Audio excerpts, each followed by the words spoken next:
Begitu teman-teman, sekali lagi sebelum kita mulai kita berikan applause yang meriah untuk Mas Mufti. Iya. Dan ingat ya, Mas Mufti ini masih bujang. Wah. Ya, silakan Mas Mufti.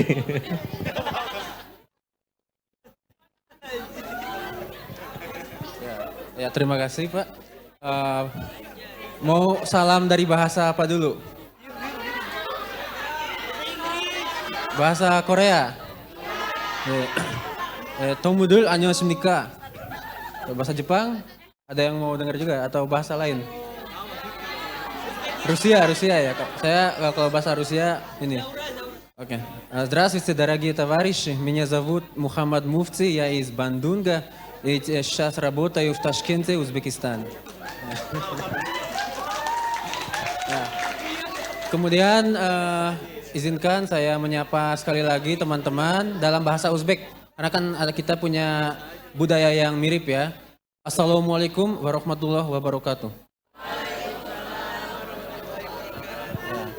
Seperti yang tadi sudah diperkenalkan, nama saya Mufti. Saya asal Bandung, asli orang Bandung. Lahir tahun 96. Sekarang kerja di Tashkent di Uzbekistan sebagai staf di KBRI Tashkent, sebagai sekretaris dubes. Saya lulus universitas tahun 2019 di jurusan PKN di UPI Bandung.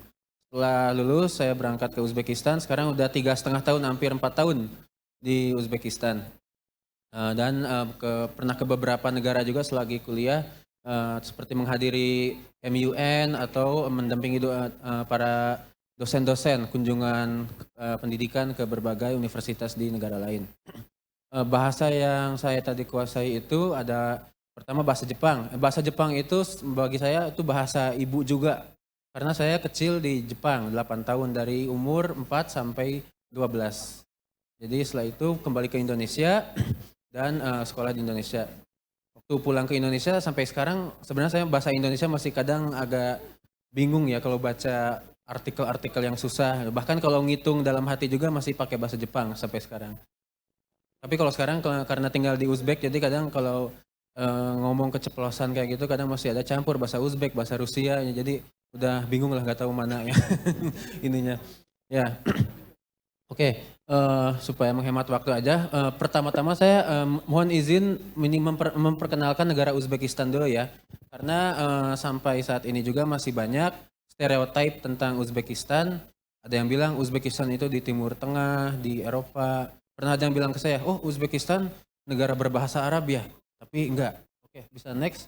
Uzbekistan itu negara double landlocked country. Artinya negara yang tidak memiliki laut dan negara tidak punya laut. Jadi negara yang paling jauh dari laut. Ada di Asia Tengah. Di antara Kazakhstan sama Turkmenistan.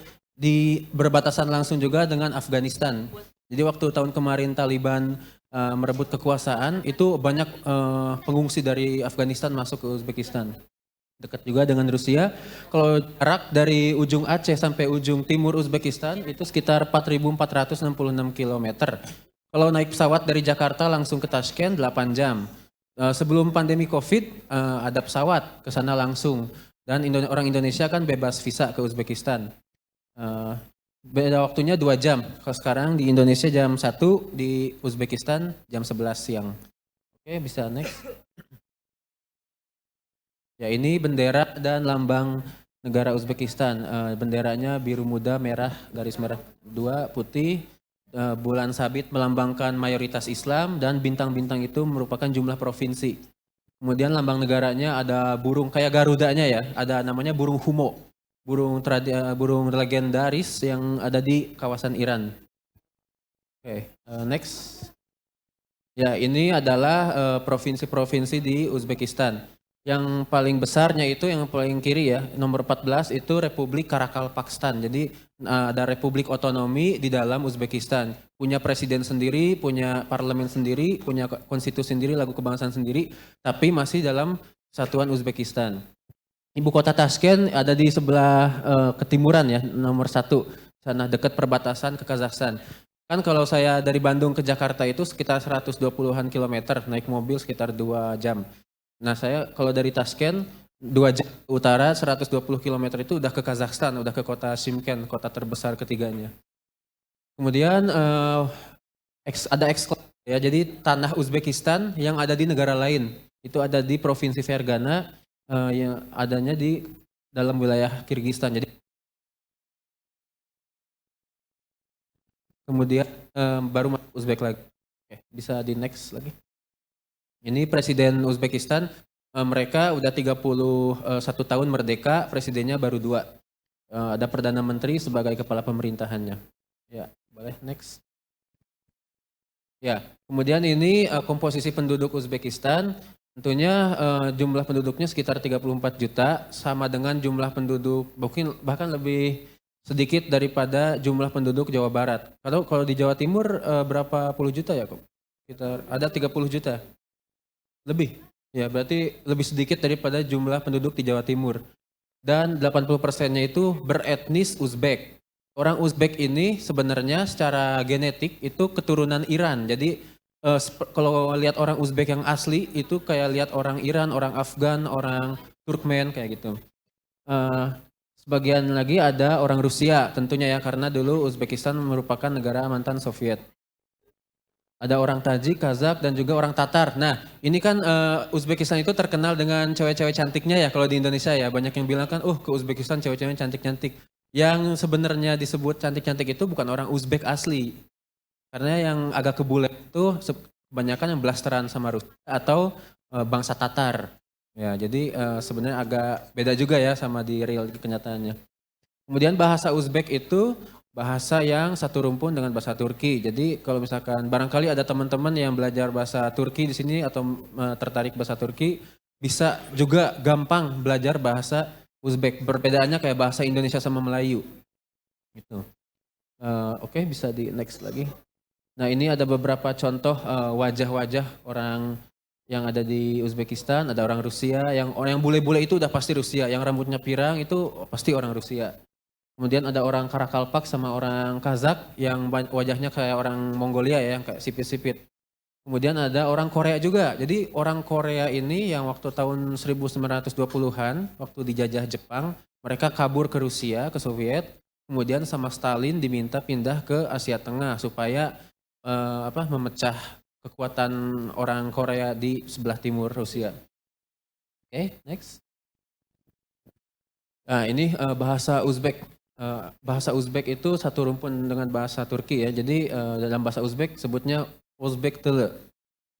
Tel itu bahasa atau ini lidah. Uzbek tele artinya bahasa Uzbek.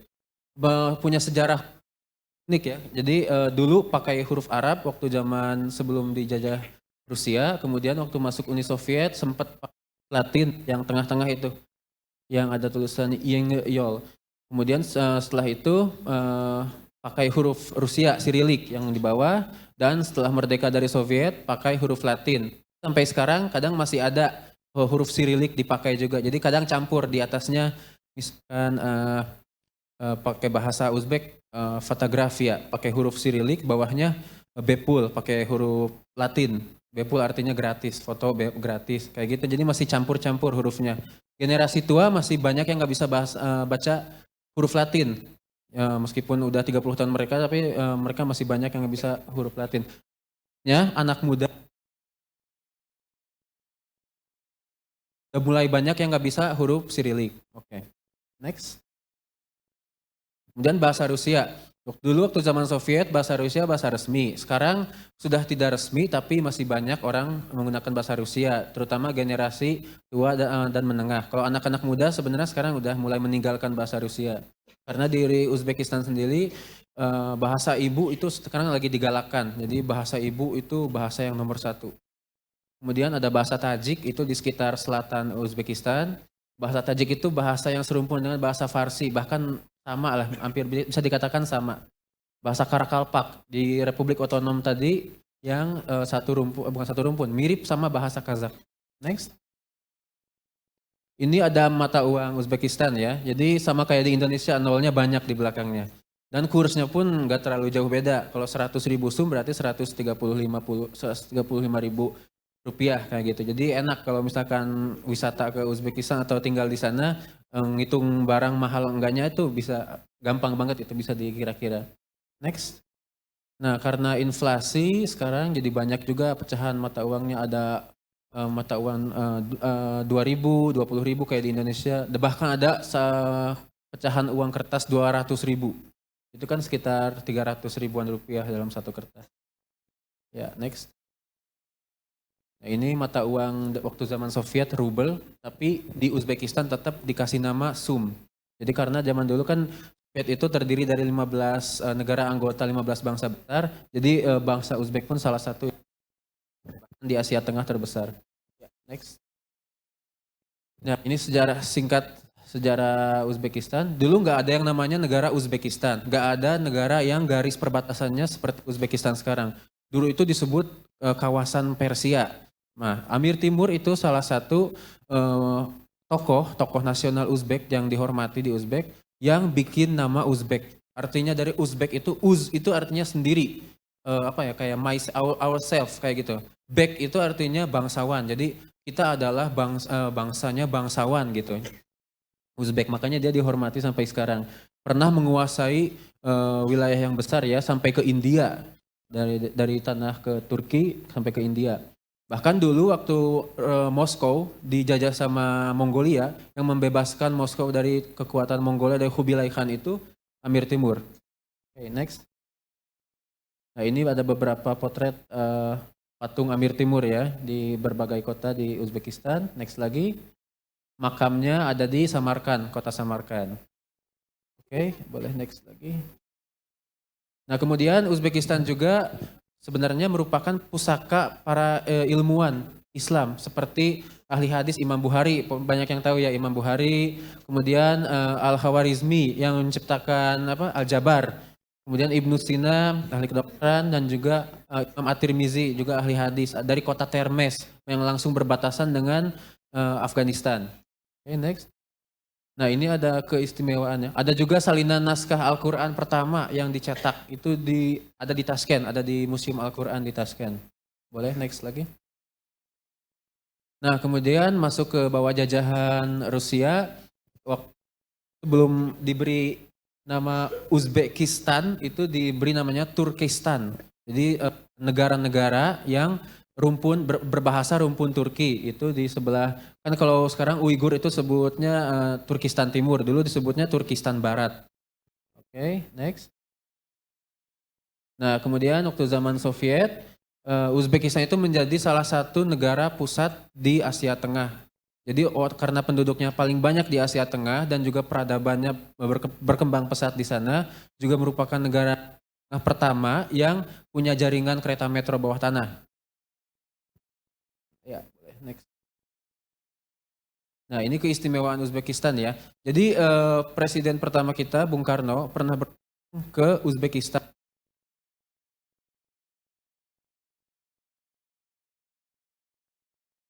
Soviet. Ya, kemudian tahun 61 yang kedua kalinya. Waktu Bung Karno diundang oleh Nikita Khrushchev ke Moskow, Bung Karno meminta pemerintah Soviet untuk menemukan makam Imam Al-Bukhari di kota Samarkand. Dan awalnya mereka nggak menyanggupi, tapi Bung Karno bilang kalau misalkan makam Imam Bukhari nggak ditemukan, tidak akan kunjungan kenegaraan ke Soviet. Sementara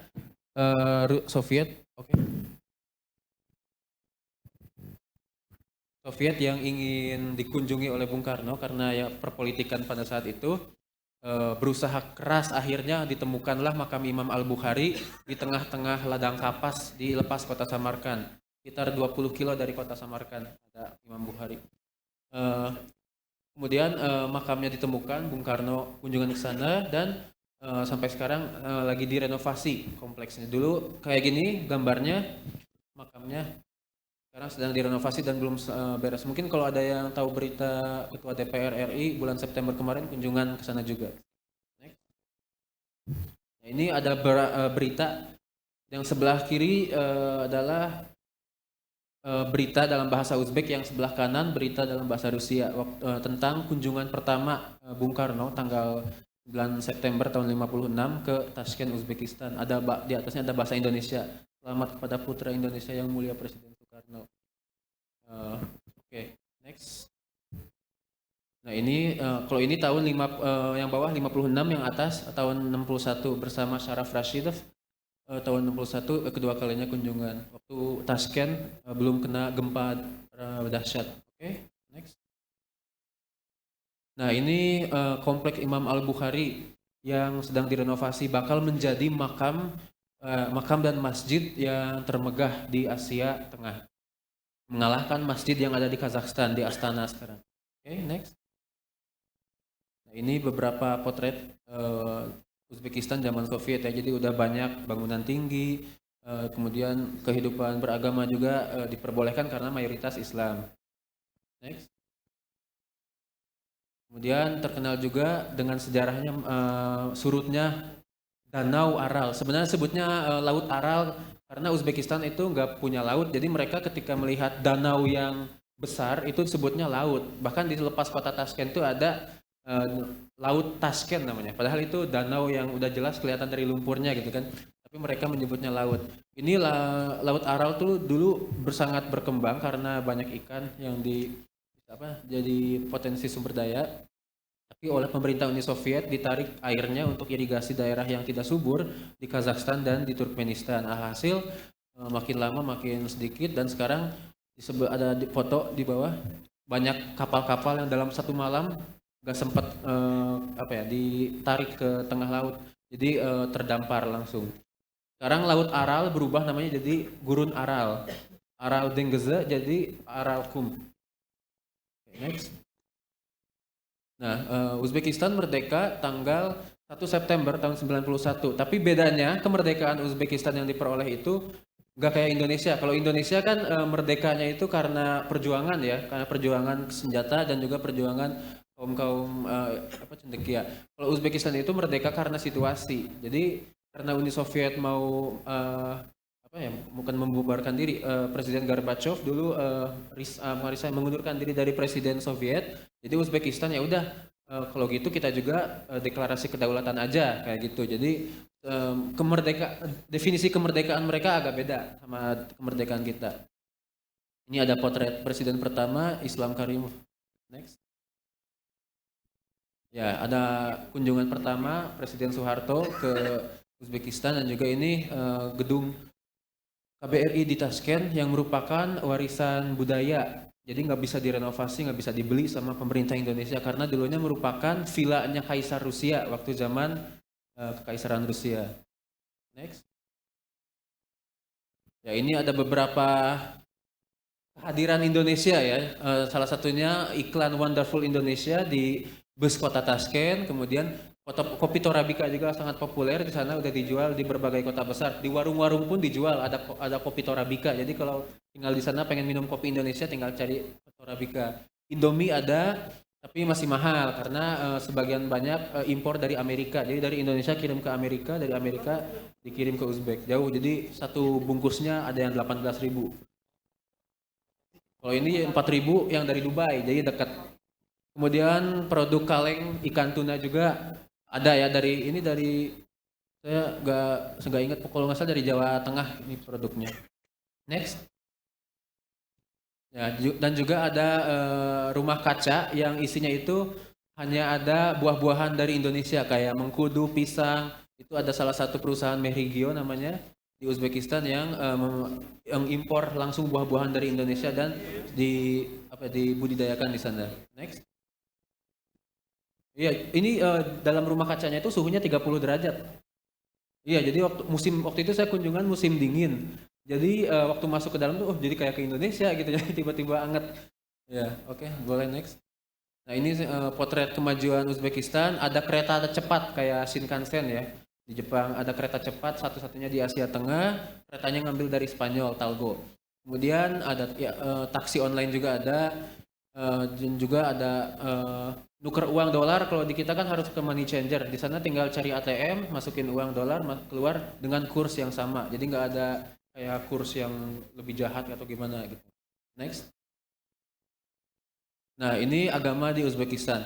Di Uzbekistan itu sekitar 88, kalau sekarang mungkin naik ya 93-an. Belum ada statistika resmi. tapi merupakan mayoritas Islam. Jadi bisa dikatakan kalau dia beretnis Uzbek itu dia pasti Muslim. Ya. Kalau misalkan dia etnis Rusia, dia belum tentu Muslim karena pasti kalau nggak Kristen Ortodoks ya atau nggak beragama gitu. Eh, Uzbekistan ini negara sekuler, jadi negara nggak ngatur tentang agama, nggak ada pelajaran agama di sekolah, bahkan kayak di kita sekolah ngaji di masjid itu nggak ada. Jadi agama itu dididik kalau nggak di dua pesantren, yang hanya dua pesantren yang tersisa di kota Tashkent dan di Bukhara, atau ya di keluarga masing-masing gitu. Makanya kadang mereka kalau baca Al-Quran itu masih pakai ini, masih pakai huruf Sirilik atau Latin yang ditransliterasikan. Banyak yang belum bisa huruf Arab juga. Tapi Idul Fitri, Idul Adha juga nggak seramai di Indonesia. Kalau kita kan musim mudik tuh habis Idul Fitri ya, cuti bersama sampai 5-4 hari. Kalau di Uzbekistan cuti bersamanya itu banyakan di tahun baru Navruz, tahun baru kalender Iran. Tanggal 21 Maret itu setiap tahunnya.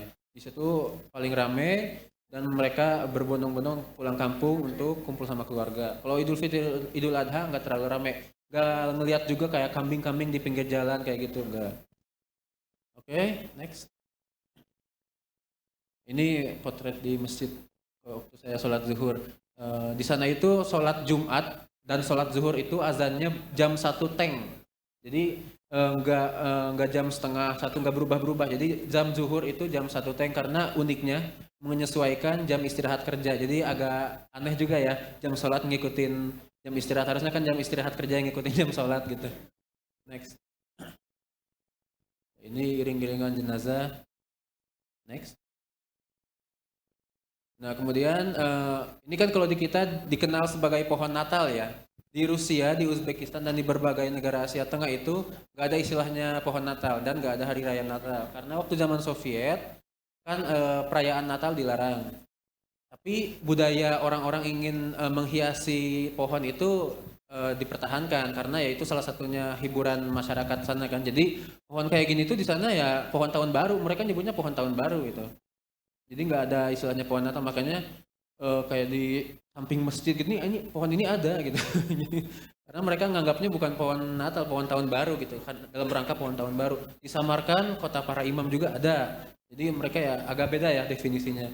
Dan juga Natal di Uzbekistan itu 7 Januari karena ngikutin jadwalnya Ortodoks di Rusia. Ini potret Samarkand ya, ini landmarknya Uzbekistan.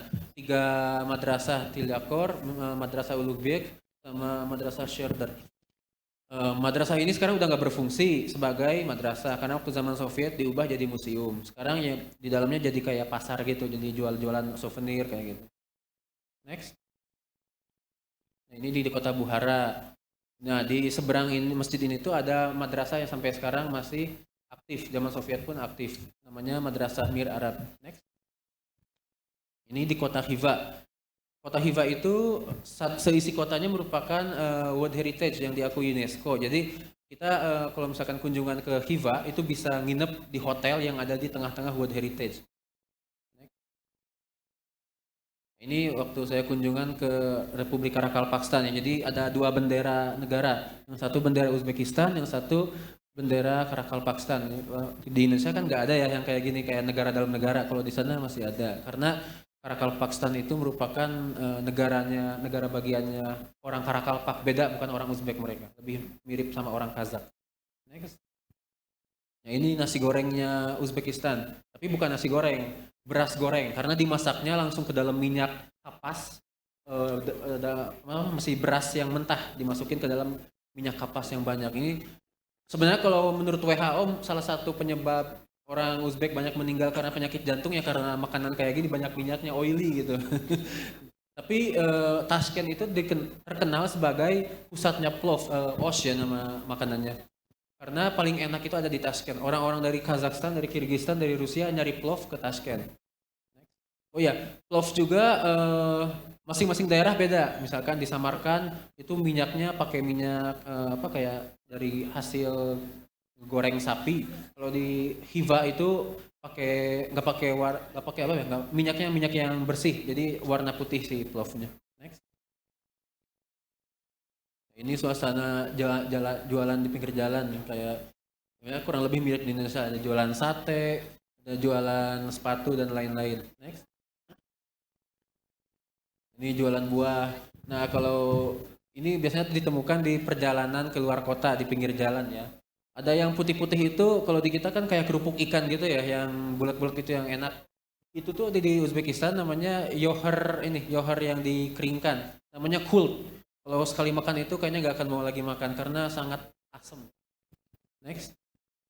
Nah ini angkot, di sana juga ada angkot, di Uzbekistan juga ada angkot dan ada keneknya juga. Jadi bayar, tapi bayarnya nggak sesuai jarak, jadi jauh dekat sama.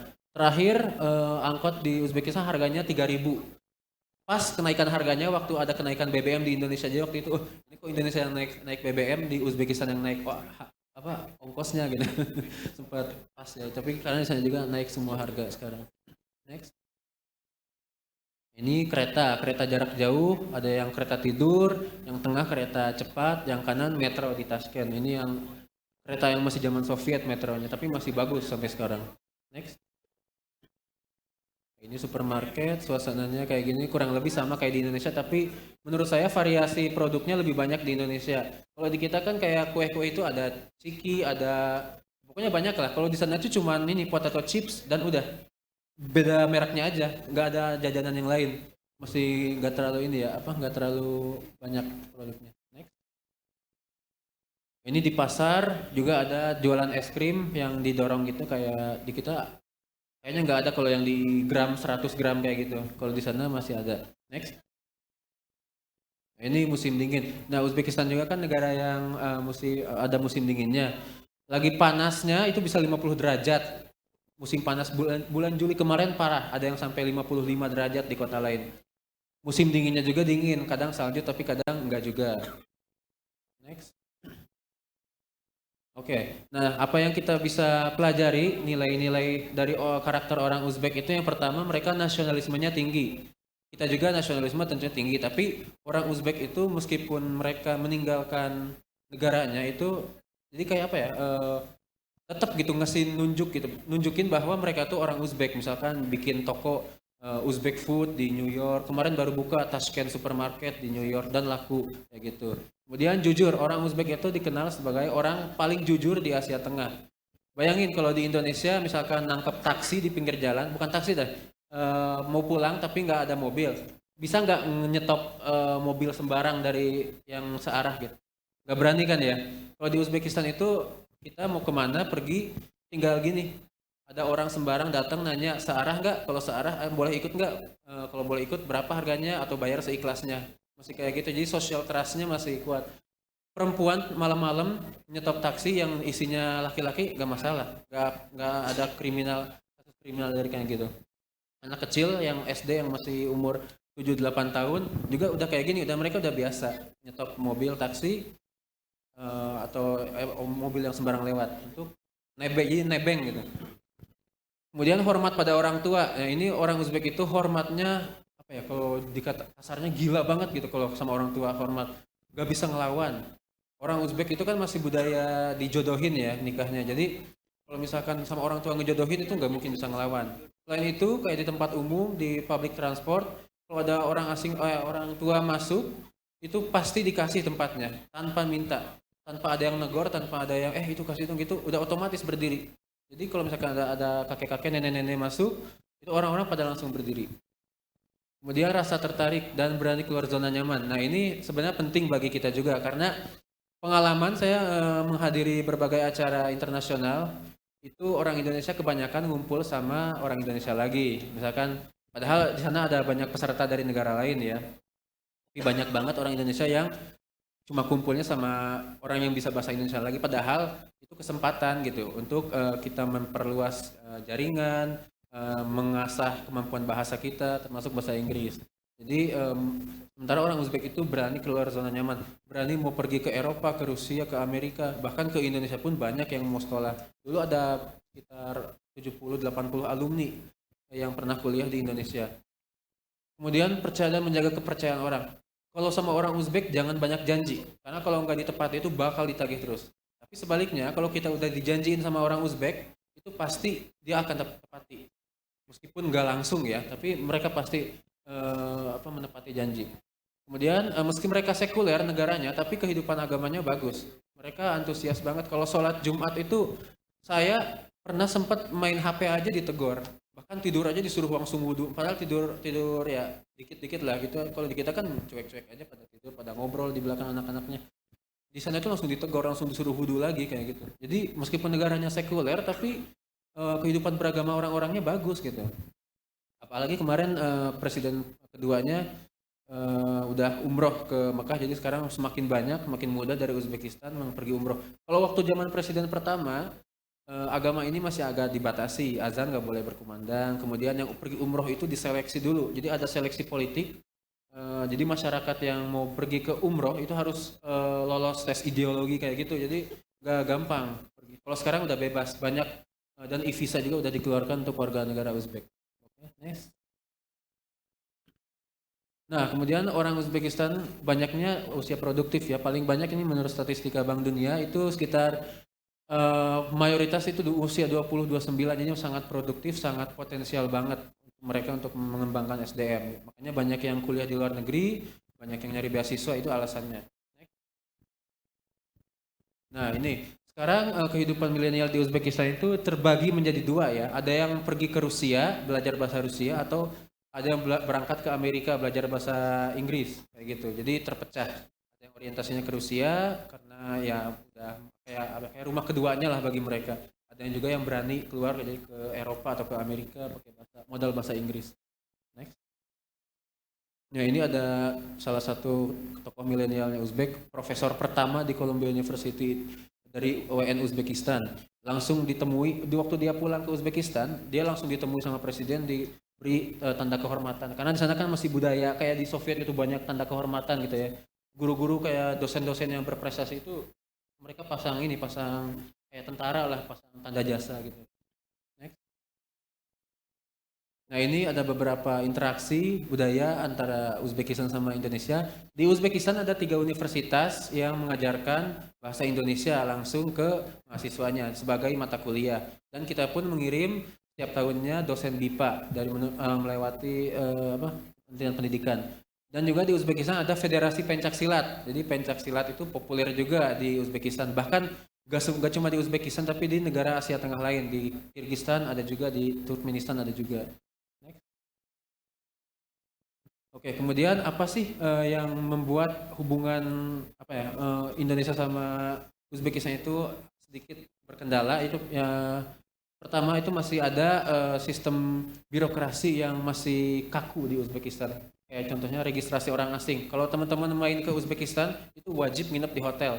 Kalau nginep di rumah orang lokal, di rumah teman atau di rumah siapa, di asrama kuliah itu harus registrasi orang asing, harus ada lapor kayak zaman dulu, mungkin kayak lapor RT RW gitu ya. Sana masih ada kayak gitu. Kalau enggak itu bisa bermasalah, waktu keluar dari Uzbekistan bisa didenda, bisa ditahan, detensi beberapa hari. Kemudian bahasa, belum semua orang Uzbek bisa bahasa Inggris dan belum semua juga orang Indonesia yang sana itu bisa bahasa Rusia atau bahasa Uzbek. Ini masih jadi kendala juga, tapi sekarang tren orang Uzbek itu belajar bahasa Inggris. Jadi kadang saya juga ngobrol, malah ditanya sama orang Uzbek, kamu ngerti nggak bahasa Inggris? Padahal saya kalau Inggris ya jujur agak kurang ya daripada bahasa Rusia. Bicara bahasa Rusia, terus mereka nanya, kamu ngerti bahasa Inggris? Bahasa Inggris aja, saya nggak bisa bahasa Rusia. Sekarang udah mulai banyak orang yang kayak gitu. Kemudian banyak sebenarnya dari Indonesia ya kunjungan kayak anggota DPR, dari pemerintah mana, instansi kementerian mana gitu yang kunjungan ke Uzbekistan, tapi sampai sekarang masih sedikit program-program yang terrealisasi. Kemudian minatnya juga masih sedikit ya. Orang Indonesia kan cita-citanya banyaknya ke negara, ke Amerika, ke Korea, ke Jepang, ke negara-negara yang mainstream gitu ya, yang udah terkenal kayak gitu. Tapi sebenarnya di Uzbekistan juga banyak hal menarik gitu. Sekarang kemarin ada dibuka beasiswa di Silk Road Tourism University di Samarkand. 3 orang dari Indonesia, udah 2 orang yang daftar dan lolos. Mungkin tahun depan juga akan dibuka lagi dan lebih banyak kuota untuk orang Indonesia. Jadi kalau misalkan ingin minat nih kuliah di Uzbekistan, kayaknya tahun depan bakal dibuka juga untuk S2, S3. Bisa di follow juga Instagramnya KBRI Tashkent karena kita juga akan share informasi tentang beasiswa di Uzbekistan. Oke. Boleh next juga. Kemudian apa sih yang harus dilakukan untuk meningkatkan ini tidak hanya berbicara dengan Uzbekistan tapi general bisa ya, karena dengan siapapun ya kita harus seperti ini. Kalau manfaat hubungan diplomatik yang baik, menurut saya Indonesia gak terlalu banyak punya musuh diplomatik ya, kecuali misalkan kayak Israel kayak gitu. Dengan Uzbekistan kita punya hubungan yang baik, salah satunya terrealisasi dengan kebijakan bebas visa bagi WNI yang mau kunjungan ke sana. Kemudian ada juga manfaatkan teknologi. Sekarang kan udah serba Zoom karena kemarin pandemi ya, jadi lebih mudah gitu berinteraksi sama orang Uzbekistan, sama orang negara manapun, gampang sekarang interaksinya. Tinggal kita manfaatkan saja dengan baik teknologi. Kemudian menjaga kemitraan, meningkatkan komunikasi, dan juga melampaui tembok bahasa. Ini yang paling penting ya. Jadi bahasa itu yang paling penting itu bukan hanya bahasa Inggris. Karena memang bahasa internasional dikatakan bahasa Inggris. Kemana-mana mungkin yang paling pertama, paling penting itu bahasa Inggris. Tapi bahasa selain Inggris juga harus dipelajari. Karena bahasa Inggris bukan satu-satunya bahasa yang harus dipuja untuk kita pakai kemanapun. Banyak negara yang masih nggak bisa bahasa Inggris. Banyak daerah yang mungkin nggak tahu, nggak akan nyambung lah kalau kita ngomong bahasa Inggris. Jadi cobalah kita tertarik sama negara mana, pelajari budayanya, cintai budayanya, baru kita pelajari bahasanya. Itu bisa meningkatkan apa ya, ketertarikan mereka juga, karena hubungan manusia itu bakal dekat kalau kita bisa bahasanya.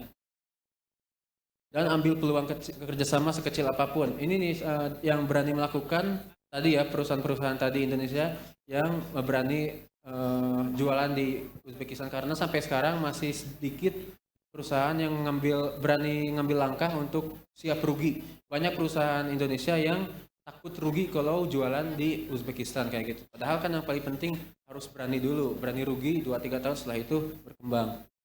Next. Oke. Kemudian ini dalam rangka Eurasia Foundation, jadi ada tujuannya juga. Tujuannya itu kan menjalin dan memperkuat networking dan untuk menciptakan kedamaian dunia. Selama ini banyak konflik antar negara terjadi karena salah paham ya, misalkan kurangnya komunikasi. Nah ini salah satunya bisa diselesaikan dengan cara kita memahami dan mempelajari budaya, bahasa juga. Kemudian menghilangkan tembok pemisah kepentingan. Selama ini kan kita selalu terhalang oleh masalah politik, masalah kepentingan negara masing-masing.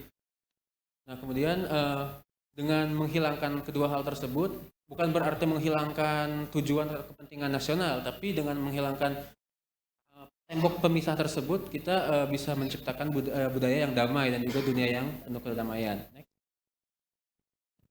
Nah, bagaimana pengalaman saya bisa banyak berkunjung ke berbagai negara dan juga ya istilahnya menjaga hubungan yang baik dengan berbagai macam orang. Itu yang pertama, harus aktif. Selagi muda, selagi fisik kita kuat, itu harus berani terbang ke sana sini. Tidak perlu takut dengan masalah biaya, karena masalah biaya itu banyak sumbernya dari mana-mana. Teman saya waktu hadir ke MUN di Korea, itu 100% dibiayai oleh Pemdanya. Karena dia mengajukan proposal, kan yang penting kitanya jago apa ya, jago ngakalinnya aja, jago pinter cari bantuan sana sini. Karena emang kalau ke luar negeri itu gak kecil biayanya, pasti besar. Tapi bukan itu menghalangi niat baik kita untuk meningkatkan kemampuan kita, tapi justru harus jadi tantangan. Bagaimana kita bisa kreatif atau bisa mencari alternatif solusi lain, bisa ngakalin lah istilahnya. Kemudian harus keluar dari zona nyaman, seperti yang tadi saya ceritakan. Kalau keluar negeri, jangan nongkrong sama orang Indonesia lagi. Karena ya kalau sama orang Indonesia lagi, bahasanya bahasa Indonesia lagi, kebiasaan itu lagi. Coba cari teman dari negara lain. Sekarang udah banyak platform online yang bisa nyari teman, kayak misalkan Ome TV itu kan, ada Vicky Naki yang selalu nyari cewek-cewek dari luar negeri gitu kan. Itu bisa dimanfaatkan sebagai salah satu media. Kemudian jaga kontak juga. Kalau punya teman dari luar negeri, punya kenalan, dosen, mahasiswa atau yang lainnya, itu harus jaga kontak. Jangan sampai kenalan udah, kalau gitu kan gak ada artinya. Jadi jaga kontak, minimal tiap tahun baru ngucapin selamat tahun baru, atau misalkan kalau sesama muslim bisa selamat Idul Fitri kayak gitu. Kemudian toleransi dan menghargai, dan juga jangan sampai kita tergiring oleh stereotip, misalkan oh jangan gaul sama orang dari negara X misalkan, karena takut ditipu kayak gitu. Jangan kayak gitu ya, karena di setiap negara pun ada orang baik orang jahat, tapi jangan sampai kita menolak apa ya, cancel culture kayak sekarang nih, orang Rusia di mana-mana diskriminasi, ditolak kayak gitu. Jangan sampai kayak gitu. Kita eh, berinteraksi dengan mereka sebagai sesama manusia aja. Kan baik atau tidaknya nanti bakal ketahuan. Dari situ kita bisa memilih dan memilah gitu. Dan juga jangan sampai kita semangat ketemu orang mana terus ngebahas hal-hal yang sensitif bagi mereka. Misalkan nih ketemu orang Jepang sama orang Korea, terus kita ngomongin sejarah waktu Perang Dunia Kedua, itu bakal bikin berantem bukannya silaturahmi gitu ya. Ngomong ketemu sama orang Ukraina sama orang Rusia ngomongin tentang konflik sekarang, ngomongin politik Amerika gitu jangan. Karena itu hal-hal yang sensitif bagi mereka. Kalau diskusi sama orang yang udah mungkin dekat hubungannya oke, tapi kalau dalam kayak ketemu di sebuah acara kenalan terus ngomongin tiba-tiba ngomongin hal-hal yang sensitif, itu sebaiknya kita hindari. Ngomongin kayak gitu sesama orang Indonesia aja gitu yang apa bukan langsung punya pengaruhnya ya. Oke, next. Nah, ya, tugas besar di era global menguasai bahasa. Seperti yang tadi saya katakan, bahasa Inggris bukan segala-galanya. Jadi cobalah cari bahasa yang teman-teman minati, teman-teman tertarik. Ada yang tertarik sama bahasa Belanda, Jerman, oke. Tertarik sama bahasa Turki, oke. Tapi coba juga bahasa-bahasa lain yang nggak terlalu populer ya. Kalau saya sekarang lagi fokus ngejar bahasa Uzbek, Kazakh. Kenapa? Karena kan masih sedikit gitu. Kalau misalkan teman-teman bisa fasih bahasa negara tersebut, itu siapa tahu bisa jadi orang penting antara Indonesia yang akan menghubungi Indonesia dengan negara tersebut. Karena ini pengalaman di Kirgistan hanya ada satu orang Kirgis yang lancar bahasa Indonesia, lancar bahasa Rusia, bahasa Inggris dan bahasa Kirgis. Poliglot 4 bahasa. Dia itu alumni Indonesia. Saya nggak ingat universitas mana, cuman dia alumni S1 di Indonesia, S2-nya juga di Indonesia. Sekarang lagi mau coba S3 di Indonesia tapi online jarak jauh. Dia itu karena lancar bahasa Indonesia, jadi tiap ada delegasi Indonesia yang kunjungan entah anggota DPR, entah dari kementerian mana, itu selalu dia yang dipakai. Nah, itu kan untuk di Kirgis ya. Orang kita juga bisa jadi kayak gitu. Misalkan ada yang teman-teman belajar bahasa Azerbaijan misalnya. Terus kuliah di Azerbaijan, kemudian kerja di Azerbaijan. Kemudian ketika ada tamu kenegaraan dari Indonesia, siapa tahu kan presiden nanti datang diminta sebagai penterjemah. Kan siapa tahu gitu kan. Jadi coba cari bahasa yang kalian tertarik. Dan dalam mempelajari bahasa itu tidak hanya mempelajari bahasa secara grammar, secara baku, tapi juga pelajari budayanya. Kalau saya belajar bahasa itu dimulai dari musik. Jadi dari mencintai budaya, tertarik sama budaya, kemudian lanjut ke belajar bahasanya. Jadi nggak langsung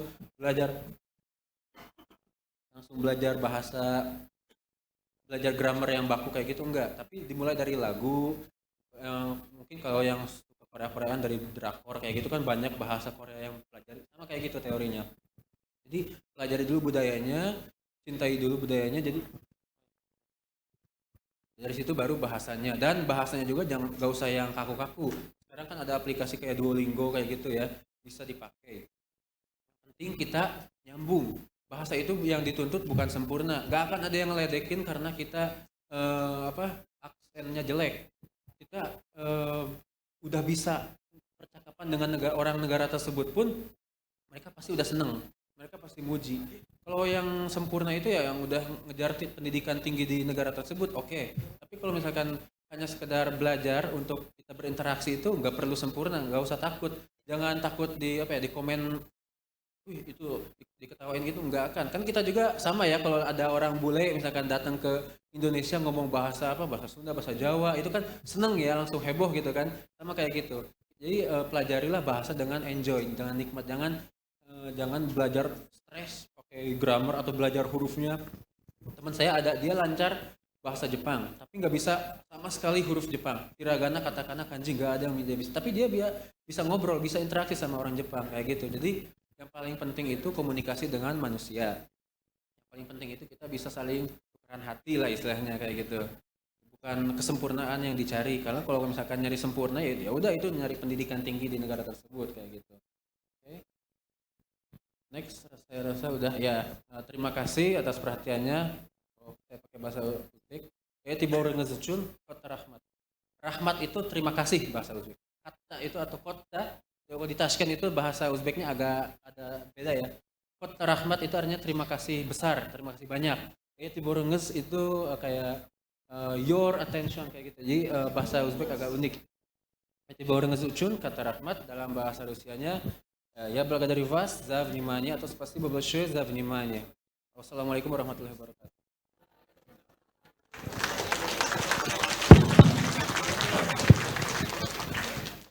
Ya, mau di depan di sini juga nggak apa-apa. Teman-teman sekalian, saya kira luar biasa cerita yang disampaikan oleh Mas Mufti ya berkaitan dengan pengalaman itu ya, berinteraksi dengan berbagai negara, utamanya sekarang yang beliau ceritakan adalah pengalaman dengan Uzbekistan. Ada yang mau ke Uzbek di sini? Coba angkat tangan. Oh, enggak ada ya? Wah. Nah, yang ada tadi sudah ada satu modal tanpa visa. Wah. Itu berapa? 30 hari atau berapa? 30 hari tanpa visa. Makanya saya sering sampaikan Mas Mufti ke teman ini sebenarnya sekarang ini sangat enak.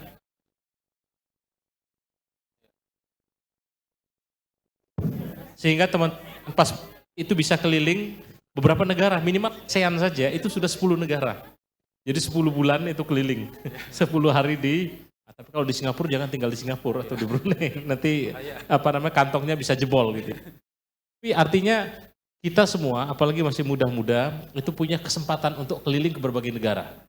Malah saya lama di India dan sering hampir setiap tahun saya ke India, kecuali setelah pandemik ya. Itu ke India itu juga visanya itu kita bisa daftar satu tahun. Jadi negara-negara di berbagai belahan sekarang banyak sekali yang menyediakan kesempatan untuk melakukan kunjungan, memperkaya ya wawasan kita kenal orang ternyata beragam begitu ya, budayanya. Bahkan kadang-kadang dalam beberapa hal kita tidak bisa menilai orang lain. Oke, teman-teman sekalian, saya kira saya berikan kesempatan teman-teman, mungkin ada yang ingin ditanyakan kepada Mas Mufti, kami persilakan.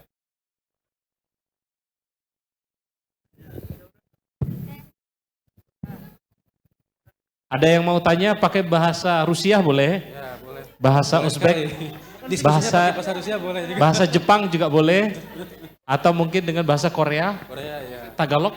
Tagalog enggak terlalu. Ah. Ya, silakan.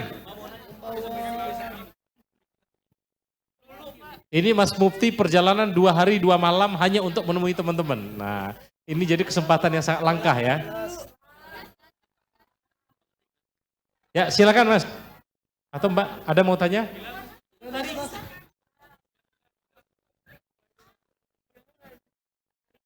Ya, langsung mendekat ke mix. Kalau ada yang mau tanya? Ya, silakan mendekat langsung ke mix ya, Mbak. Dan tolong dikenalkan nama dari jurusan mana?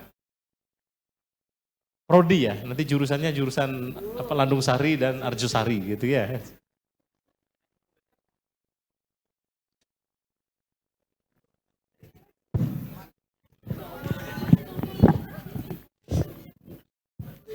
Assalamualaikum, nama saya Silvi Fauzia dari jurusan HI, Fakultas FISIP, Fakultas Ilmu Sosial dan Ilmu Politik.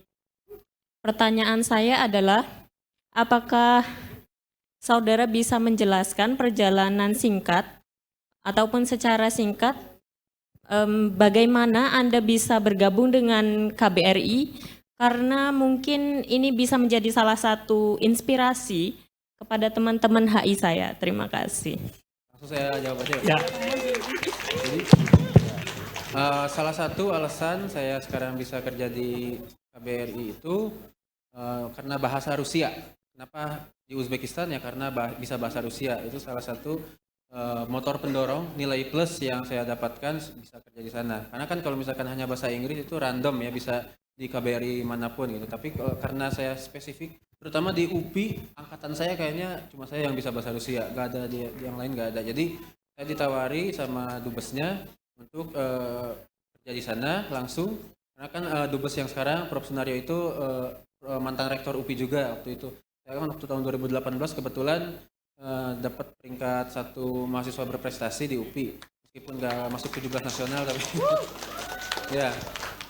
Maka dari itu, berbekal bahasa Rusia yang belum perfect waktu itu, saya berangkat ke Uzbekistan dan alhamdulillah bisa mengembangkan bahasanya di sana. Nah, sebenarnya kalau mau kerja di KBRI itu modal utama sebenarnya hanya bahasa Inggris. Tapi kalau bisa bahasa negara tempat yang kita inginkan, misalkan bahasa Turki, bahasa mana, itu jadi nilai plus, sangat nilai plus karena banyak sekali staf di KBRI itu yang nggak bisa bahasa lokal banyak. Belajarnya di sana nanti. Tapi yang penting bisa bahasa Inggris dulu. Nah, tapi kan kalau kata saya bahasa Inggris banyak saingannya. Iya, makanya kenapa pentingnya belajar bahasa asing yang lain itu supaya selain ya kita bisa berinteraksi juga itu menjadi kekuatan kita, menjadi power kita untuk berani bersaing gitu sama orang lain. Kan kalau misalkan bahasa Rusia mungkin di Indonesia nggak sebanyak pembicara bahasa Inggris, tapi jadi kuat gitu ketika bersaing. Kamu kelebihannya apa bahasa Rusia? Kamu kelebihannya apa bahasa Turki misalnya? Jadi kayak gitu. Jadi coba pelajari bahasa Inggris itu pasti. Tapi selain bahasa Inggris juga coba cari bahasa apa ya yang kira-kira tertarik. Gak usah ngikutin orang lain misalkan, wah kayaknya pengen ke Jepang, pengen Korea. Cari yang apa ya, yang masuk aja, yang masuk ke hati itu apa bahasa apa itu yang pelajari. Dan yang paling penting budayanya juga pelajari supaya apa ya bisa nikmat gitu mempelajarinya, nggak kesan dituntut kewajiban atau dituntut apa yang hal-hal yang bersifat administratif, tapi kita menikmati belajar bahasa. Itu yang saya lakukan, menikmati belajar bahasa dan budaya. Seperti itu. Luar biasa Mas Mufti, saya kira bahasa ya. Bahasa jadi karena memang kalau orang-orang dulu mengatakan apa bahasa adalah pintu ilmu ya. Dan memang kalau dalam kitab-kitab ulama itu ada juga memang ditulis ya apa ada 3. Ada ilmu yang tinggi, ilmu Allah, ya ilmu alat, kemudian yang ketiga itu ada ilmu ammah, ilmu yang umum. Dan lagi-lagi sudah kita insya Allah mudah bagi kita untuk juga menguasai ilmu-ilmu yang lain ya. Oke teman-teman, yang lain mungkin ada pertanyaan? Ya silakan langsung mendekat ke mic Mbak ya.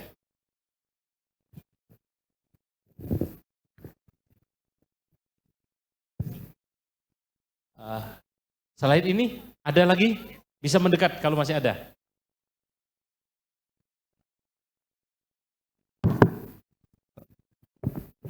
Terima kasih kesempatannya. Saya coba bertanya dalam bahasa Korea karena mau belajar juga. Okay. Ya berikan aplaus dulu. 감사합니다. 저는 그냥 연구 프로그램의 단위입니다.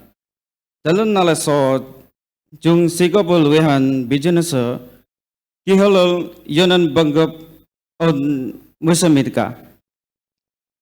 Bagaimana caranya membuka kesempatan bagi UMKM kecil untuk membuka jalan berbisnis di negara lain? Terima kasih. Ya, untuk UMKM ya fokusnya ini berarti ke kegiatan ekonomi. Oke. Yang pertama itu kita harus mempelajari pasar negara yang kita ingin apa ya buka di sana. Misalkan di Uzbekistan. Orang Uzbekistan apa yang disukai orang Uzbekistan? Misalnya kopi. Uzbekistan itu negara budaya teh hijau. Tapi mereka sekarang sangat suka sama kopi. Kopi dari Indonesia itu terkenal. Kopi luwak selalu ditanyain sama orang-orang Uzbek. Di Indonesia katanya ada terkenal kopi kopi yang dari hewan katanya. Itu kopi luwak. Nah, kita harus cari tahu dulu apa yang mereka minati. Jangan sampai misalnya nih jualan sambal ABC di Uzbekistan nggak akan laku karena mereka nggak akan makan yang sambal, nggak makan yang pedas-pedas. Jadi kita harus pelajari dulu apa yang mereka suka, kira-kira produk apa yang bisa dikembangkan, bisa dikirim ke sana. Selain itu kita juga bisa apa ya kalau misalkan UMKM kan berarti menengah dan kecil. Nah, bisa bikin sebuah gabungan dengan UMKM yang lain. Jadi jangan cuma satu jenis tapi berbagai jenis dikembangkan di negara tersebut. Kalau misalkan di Kyrgyzstan terkenal dengan kalau orang Kyrgyz suka pedas-pedas misalnya kita dan belum ada sampai sekarang saus-saus pedas di sana. Entah dari Thailand, dari Vietnam belum ada. Jadi misalkan kita bisa nih coba pendekatan karena Kyrgyzstan tetangganya Uzbekistan juga merupakan negara yang sangat liberal dan terbuka secara ekonomi. Jadi sangat mudah di Kyrgyzstan di Bishkek itu ada restoran orang Indonesia pertama di Asia Tengah, belum pernah ada di kota lain di Asia Tengah. Jadi harus cari peluang dulu, harus mempelajari pasarnya, apa yang diminati orang negara-negara tersebut itu kita harus pahami dulu dan jangan sampai salah sasaran, jangan sampai ngejual A ke orang yang nggak suka A kayak gitu loh.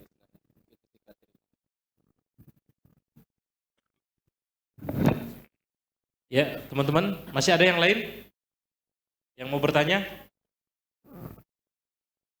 Sudah cukup? Sudah jelas semuanya? Oh, silakan.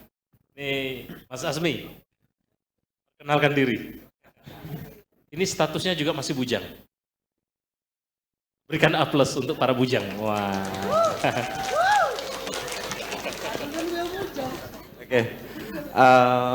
Pertanyaan saya simpel. Sebagai orang Indonesia yang kemudian move ke Asia Tengah gitu ya, sudah hidup selama 3 tahun di sana. Kira-kira gitu ya, hal apa ya yang disukai di sana? Atau kemudian hal apa yang kemudian Mas rasa secara relasi sosial ini Indonesia banget nih gitu, yang hadir di masyarakat di sana gitu. Jadi karakteristik apa yang kemudian mirip dengan masyarakat kita gitu dan mungkin bisa membuat kita nyaman berada di sana. Dan satu lagi lawannya, kira-kira culture apa gitu ya yang kemudian itu beda banget dengan culture kita dan possible untuk membuat kita merasa tidak nyaman di sana gitu ya. Nggak cuma di Uzbek, tapi mungkin di beberapa negara di Asia Tengah yang lain. Gitu. Oke. Makasih Mas. Ya, yang pertama yang enaknya dulu. Itu orang sana jujur. Tadi saya ceritakan jujur dan helpful. Di Uzbekistan itu ada istilah mehmon. Mehmon itu artinya tamu dan tamu itu di Uzbekistan merujuk pada semua orang yang datang ke negara maupun hanya melewat. Itu dari zaman Silk Road dulu, zaman jalur sutra ya, karena kan banyak karavan-karavan melewat. Nah itu tamu di sana itu harus dilayani dengan baik. Jadi kalau di Indonesia mungkin ya di beberapa tempat wisata itu harga dinaikin karena ada harga orang asing, ada harga orang lokal kayak gitu. Di sana tuh enggak, orang asing tamu itu dianggap sama, malah harus dikasih layanan yang lebih daripada ke orang sama. Itu yang pertama. Jadi kita diistimewakan. Orang asing itu sangat diistimewakan di sana. Ketemu di sana di mana kenalan misalkan, terus diundang ke rumahnya, datang makan bareng kayak gitu. Banyak orang-orang sana ramah-ramah. Saking ramahnya di sana itu kalau di restoran manggil orang gak pernah manggil permisi, gak ada yang ngomong permisi. Kalau ngomong permisi berarti itu turis. Di sana itu semua orang dipanggilnya akya atau ope. Kalau akya itu artinya kakak. Kalau ope itu kayak kakak perempuan. Tulisannya opa tapi ope. Nah, semua orang dipanggil akya atau ope atau bobo. Kalau bobo kakek-kakek yang udah jelas tua itu dipanggilnya bobo. Ya. Jadi ini bobo. Ya. Di sana semua orang bisa manggil akya dan ramah, jujur. Kalau misalkan HP ketinggalan di pasar, di kita belum tentu ketemu. Di sana itu saya 2 kali pernah ketinggalan HP ketemu di pasar loh itu. Yang banyak orang berseliweran. Itu pertama jujur dan juga orang sana merasa dekat, baik sama. Jadi nggak emosi, nggak banyak emosi. Misalkan kecelakaan mobil, cuma keserempet dikit lah, atau misalkan sampai hancur bumper kayak gitu di tengah jalan, mereka kalau di kita kan langsung mungkin adu ngomong lah atau saling nyalahin. Di sana tuh enggak. Pertama minimal salaman, cipika-cipiki, nggak kenal orangnya. Tapi cipika-cipiki itu minimal. Ke orang yang nggak kenal pun minimal cipika-cipiki. Sesama laki-laki tentunya ya. Dan salam, assalamualaikum itu pasti. Assalamualaikum itu pasti nyapa dulu. Selain karena muslim, karena itu udah jadi bagian dari budaya. Jadi ketika ditanya halo bahasa Uzbeknya apa, assalamualaikum. Jadi nggak ada sih kata lain kayak marhaba, tapi itu ada bahasa zaman kapan lah itu. Jadi yang paling dipakai itu assalamualaikum. Itu jadi orang sana sangat friendly dan dekat, terbuka sama siapapun, termasuk sama orang asing.